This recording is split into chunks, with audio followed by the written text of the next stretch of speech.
হরে কৃষ্ণা। বন্ধুরা কেমন আছেন? আশা করি সকলে খুব ভালো আছেন এবং সুস্থ আছেন। রাধারানীর কৃপাতে সবাই কমেন্টে রাধে রাধে লিখতে কেউ ভুলবেন না।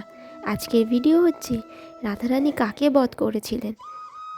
তাহলে ভিডিওটি এবার শুরু করা যাক।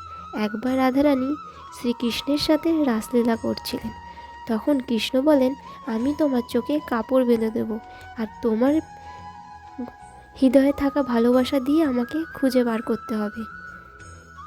যখন রাধারানী চোখে কাপড় বেঁধে দেওয়া হলো, তখন অন্য আর একটা কৃষ্ণ এসে উপস্থিত হয়। আসলে এতক্ষণ যে রাধারানীর সাথে ছিল সে আর কেউ না, সে কপটা অসুর। সে কৃষ্ণর রূপ নিয়ে রাধাকৃষ্ণর ক্ষতি করতে চেয়েছিলেন।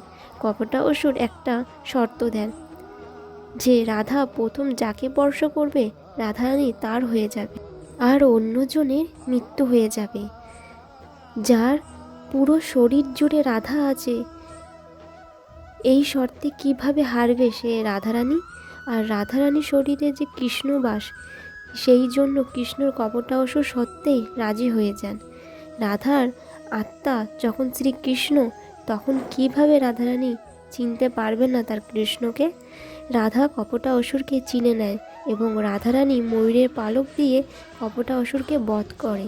যদি আপনাদের এই ভিডিওটি ভালো লেগে থাকে, আমার চ্যানেলটিকে সাবস্ক্রাইব করে পাশে থাকা বেল আইকনটি প্রেস করে দেবেন নিত্য নতুন ভিডিও নোটিফিকেশন পাওয়ার জন্য। হরে কৃষ্ণ, রাধে রাধে।